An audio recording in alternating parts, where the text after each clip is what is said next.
जय श्री कृष्ण केम छे बधे स्वागत है आज ब्लॉग में तमारू। अने अमे जईए छे बळिया बापा टाटू खावा। सांजे ज बधी रसोई बनावी नाखी हती, अमे बधी तैयारी करी नाखी छे। चालता चालता अर्धे पहोंची गया छे आपणे। हवे फाइनली आपणे बळिया बापाना मंदिरे पहोंची गया छीए। आ शिवजीनुं मंदिर छे, सामे देखाय ने जो मोटुं ए हनुमानजीनुं मंदिर छे। हवे आपणे बळिया बापाना दर्शन करवा जईए। खास करीने तो पोष महीनाना रविवारे अने मंगळवारे अहीं टाटू खावा आववानुं होय ने આગલી રાતે જમવાનું બનાવી નાખવાનું।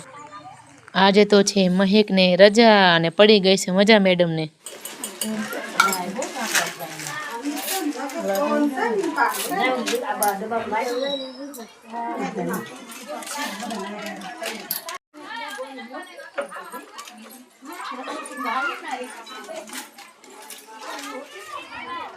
હવે આપણે બધા ભગવાનને પ્રસાદી કરી નાખી, દીવાબત્તી થઈ ગઈ છે સરસ મજાની। હવે બધા જમી લઈએ।